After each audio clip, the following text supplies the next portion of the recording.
청취자께서 보내주신 아주 흥미로운 자료가 하나 있습니다. 네. 바로 서울대병원 이승훈 교수의 살찐 사람이 더 오래 산다라는 강연 영상인데요. 이걸 바탕으로 오늘 한번 깊게 파고들어 볼까 합니다. 아, 그 유명한 강연이죠. 비만은 만병의 근원이다. 이건 뭐 거의 종교처럼 우리가 믿어온 상식이잖아요. 그렇죠. 당연한 사실처럼요. 그런데 여기에 정면으로 도전하는 비만의 역설, 영어로는 obesity paradox에 대한 이야기입니다. 과연 약간 통통한 게 정말로 더 오래 사는 비결일 수 있을까요? 오늘 그 논쟁의 핵심을 제대로 한번 들여다보겠습니다. 네. 그럼 어디서부터 시작해 볼까요? 네, 이 이야기를 시작하려면요. 먼저 우리가 뭘 비만이라고 부르는지 그 기준부터 확실히 해야 해요. 기준이요? 네, 가장 널리 쓰이는 게 바로 체질량 지수, BMI잖아요. 자기 체중을 키의 제곱으로 나눈 값이죠. 아, 네네. 이걸로 정상, 과체중, 비만을 나누는데 바로 여기서부터 첫 번째 함정이 시작됩니다. 함정이라니요? BMI는 그냥 과학적인 계산 아닌가요? 계산은 과학적이죠. 근데 그 기준을 정하는 건 사회적인 합의가 좀 들어갑니다. 아, 흥미로운 건 이 기준이 나라마다 다르다는 거예요. 예를 들어 미국이나 유럽 같은 서구에서는요. BMI가 30이 넘어야 비로소 비만, 그러니까 구비스라고 진단해요. 30이요? 네. 근데 한국에서는 25만 넘어도 바로 비만 1단계로 분류합니다. 잠깐만요.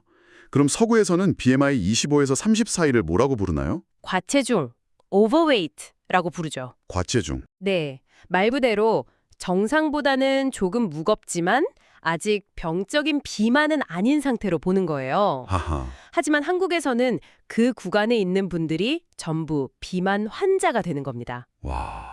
정말 많은 분들이 서구 기준으로는 그냥 과체중인데 한국에서는 비만 진단을 받고 스트레스를 받으셨을 것 같아요.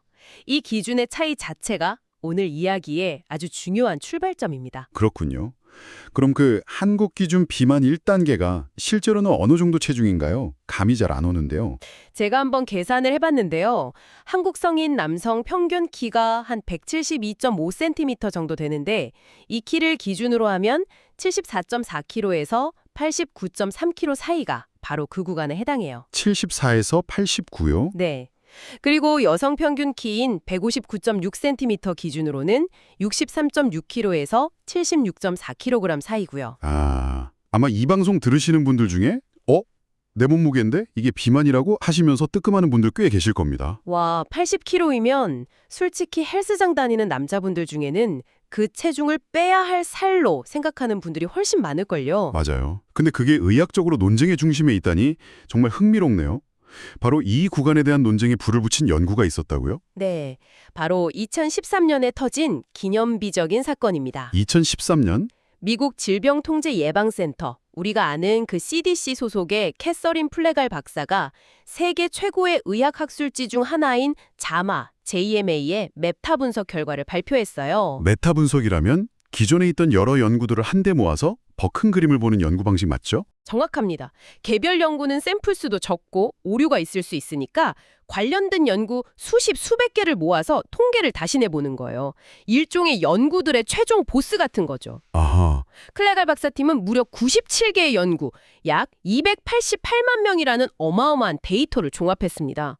그리고 그 결과가 의학계를 발칵 뒤집어 놓았죠. 결과가 어땠는데요? 충격적이게도 과체중 그룹, 그러니까 BMI 25에서 30 사이, 한국 기준으로는 비만 1단계인 사람들이요. 네. 기준이 되는 정상 체중 그룹보다 사망률이 6%더 낮게 나타났습니다. 네. 낮게 나왔다고요? 네, 쉽게 말해서 가장 오래 사는 그룹이 약간 살찐 사람들이었던 거예요. 아니 잠깐만요. 그게 말이 되나요? 평생 살 빼라고 스트레스 받았는데 오히려 약간 살집 있는 게 더 오래 산다고요? 그렇죠. 이건 우리가 알던 상식이랑 완전히 반대잖아요. 맞습니다. 사실 이런 조짐은 이전부터 조금씩 있었어요. 2003년에 칼 라비라는 심장 전문의가 심부전 환자들을 보니까 이상한 점을 발견한 거예요. 뭘 발견했죠? 상식적으로는 마른 환자가 예후가 좋아야 하는데 오히려 뚱뚱한 환자들이 훨씬 더 오래 생존하더란 말이죠. 아, 이걸 보고 처음으로 비만의 역설, 오비시티 패러독스라는 용어를 썼습니다. 그 뒤로 심근경색 환자나 다른 중증 질환에서도 비슷한 결과가 나오면서 이거 뭔가 이상하다는 분위기가 형성되던 차에 288만 명짜리 플레갈 박사의 연구가 그 논란에 기름을 부은 거죠. 알겠습니다. 세계적인 학술지에서 그런 결과가 나왔으니 반대편에서도 가만히 있진 않았을 것 같은데요? 당연하죠. 엄청난 반격이 있었습니다.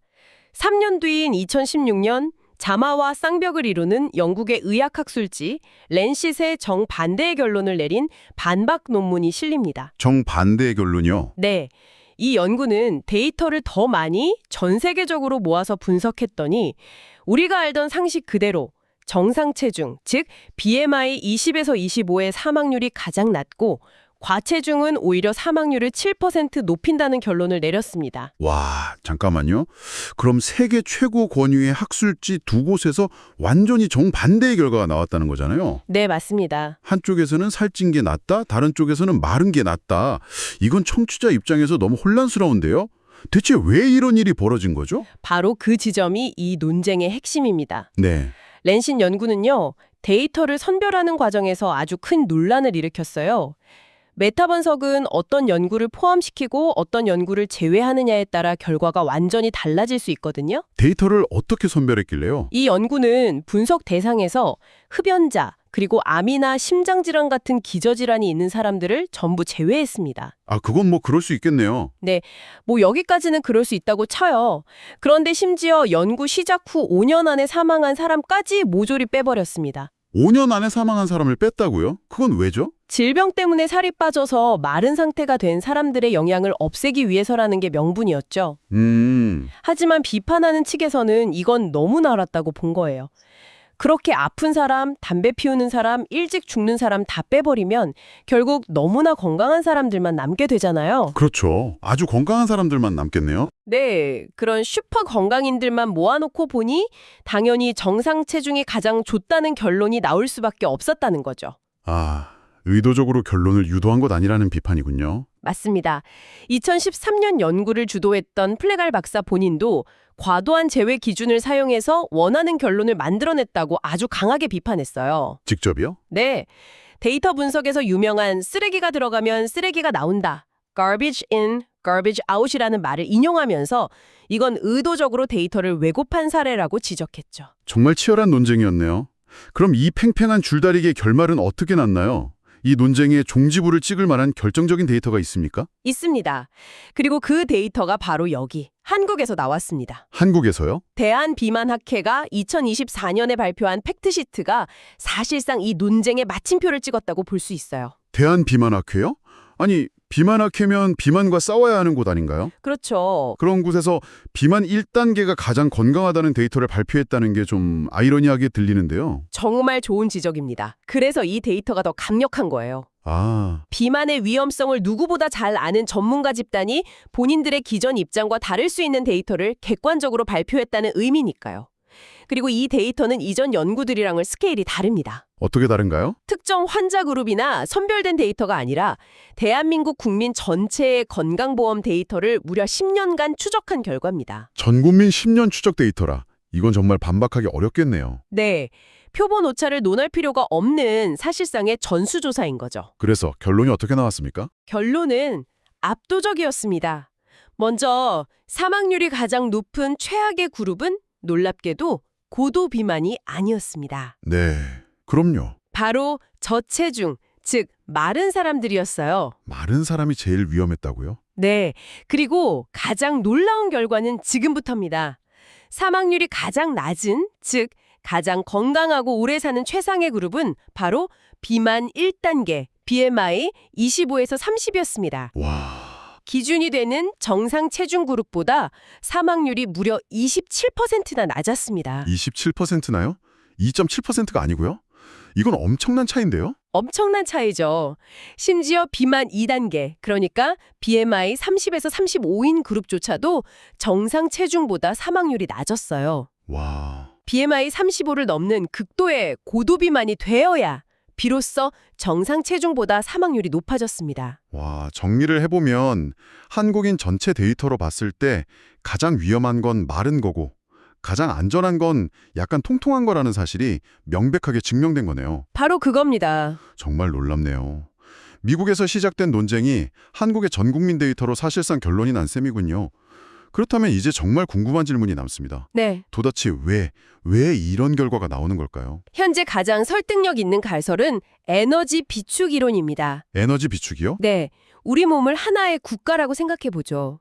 평소, 즉 평화시에는 몸이 가볍고 날씬한 게 활동하기도 편하고 효율적입니다. 그렇죠. 하지만 암이나 심장질환, 뇌졸중 같은 큰 병에 걸리는 상황은 우리 몸에게는 그야말로 전시 상황이 선포된 것과 같아요. 아, 전시 상황에서는 군수물자, 즉 비축해둔 에너지가 있어야 버틸 수 있다는 거군요. 정확합니다.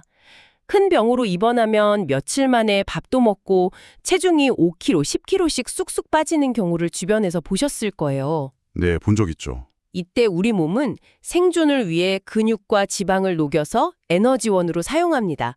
일종의 비상 발전기를 돌리는 거죠. 아, 평소에 비축해둔 지방과 근육이라는 자원이 많은 사람이 이 위기를 버텨낼 힘이 더 강한 겁니다. 그렇군요. 마른 사람은 소모할 자원 자체가 부족해서 더 빨리 고갈되는 거고요. 그게 바로 어르신들이 나이 들면 살이 좀 있어야 한다고 말씀하시는 이유와 일맥상통하는 거군요. 바로 그겁니다. 큰 병 앓고 나면 사람이 확 늙는다는 게 결국 몸에 비축해둔 자원을 다 써버려서 그런 거였네요. 네. 또 다른 중요한 이유가 최근에 밝혀지고 있어요. 또 있나요? 예전에는 지방, 특히 내장 지방을 그냥 쓸모없는 기름덩어리, 건강의 적이라고만 생각했잖아요. 그렇죠. 무조건 나쁜 거라고. 그런데 연구를 해보니 이 지방세포가 단순히 에너지를 저장하는 창고가 아니더라는 거죠. 창고가 아니면 뭔가요? 아주 중요한 내분비 기관, 그러니까 호르몬 공장이었습니다. 호르몬 공장이요? 네, 지방세포는 아디포카인이라는 다양한 종류의 호르몬 물질을 만들어서 분비하는데요. 아, 쉽게 말해 지방세포가 그냥 기름 창고가 아니라 우리 몸의 신진대사라는 대화에 적극적으로 참여하는 메신저를 계속 내보낸다는 거죠. 아하. 이 아디포카인이라는 메신저가 너무 많아도 염증을 일으키는 등 문제가 되지만 너무 없어도 몸의 대화가 엉망이 되는 겁니다. 건강 시소 게임이라고 설명하고 싶어요? 건강 시소 게임이요? 네. 시소의 한쪽 끝에는 병에 안 걸릴 확률이 있고 다른 쪽 끝에는 병에 걸렸을 때 살아남을 확률이 있다고 상상해 보세요. 재미있는 비유네요. 너무 마르면 당뇨 같은 병에 걸릴 확률은 낮을 수 있지만 한번 암 같은 큰 병에 걸리면 버텨낼 힘이 없어서 생존율 쪽이 확 기울어 버립니다. 아, 반대로 너무 뚱뚱하면 비축된 에너지는 많아서 생존율은 높을지 몰라도 애초에 당뇨, 고혈압, 심장병에 걸릴 발병 위험 자체가 너무 높아져서 시소가 반대쪽으로 기울죠. 그리고 이 시소를 수평에 가깝게 맞추는 그 균형점을 찾는 게임이군요. 바로 그겁니다. 그렇다면 그 균형점이 어디쯤인가요? 이승훈 교수가 제안하는 한국인의 이상적인 장수 체중 범위가 있다고요? 네, 여러 데이터를 종합해 볼 때 한국인에게 가장 이상적인 장수 최종 범위는 BMI 23에서 27 사이일 것이라고 조심스럽게 제안합니다. 23에서 27. 네, 정상의 끝자락부터 비만 1단계의 중간 정도까지 걸쳐 있는 구간이죠. BMI 23에서 27이요. 이걸 다시 실제 체중으로 환산해 보면 어느 정도일까요? 아까 예로 든 남성 평균 키 172.5cm 기준으로는 약 68kg에서 80kg 사이입니다. 68에서 80kg. 그리고 여성 평균 키 160cm 기준으로는 약 58kg에서 68kg 사이가 되겠네요. 58에서 68kg요? 네, 아마 많은 분들이 생각하는 날씬한 체중과는 꽤 거리가 있을 겁니다. 와, 이건 정말 우리가 사회적으로 건강하다, 자기관리 잘한다고 생각하는 몸무게와는 완전히 다른데요. 그렇죠. 오히려 다이어트를 시작해야 한다고 생각하는 체중 아닌가요? 그런데 그게 의학적으로는 가장 오래 사는 몸무게일 수 있다니 정말 우리가 생각하는 건강과 실제 생존을 위한 건강은 다른가 봅니다. 바로 그 점을 깨닫는 게 중요합니다. 사회적, 미용적 기준과 의학적 생존의 기준은 다를 수 있다는 걸요. 알겠습니다. 그럼 BMI 23에서 27을 맞추라고 하셨는데 솔직히 같은 몸무게라도 운동 열심히 한 근육질인 사람이 있고 배만 나온 마른 비만인 사람도 있잖아요. 네, 아주 날카로운 질문입니다. 단순히 체중계 숫자만 보는 게 정말 답이 맞을까요? 뭔가 더 확실한 기준이 필요할 것 같은데요. 맞습니다. 그래서 이승훈 교수가 제안하는 마지막 핵심 포인트가 나옵니다. 그게 뭔가요? 체중계 숫자보다 더 중요한 현명한 기준점이 있다는 거죠. 바로 당뇨병의 전 단계인지 아닌지를 보는 겁니다. 혈액 검사를 했을 때 나오는 당화 혈색소, HbA1c 수치를 보라는 거예요. 당화혈색소요? 그게 뭔가요?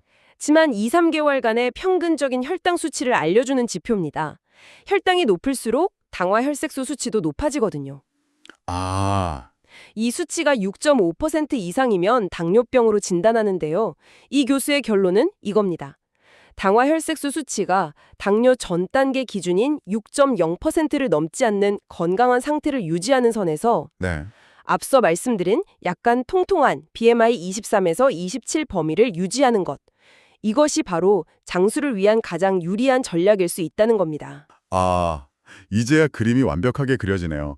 그러니까 평생의 숙제였던 다이어트의 목표가 완전히 바뀌는 거네요. 네, 그런 셈이죠. 무작정 체중계 숫자를 줄이는 게 아니라 당화혈색소 6.0% 미만이라는 혈액검사 수치를 지키면서 오히려 어느 정도의 체중은 잃지 않고 건강하게 통통한 상태를 유지해야 한다는 거잖아요. 맞습니다.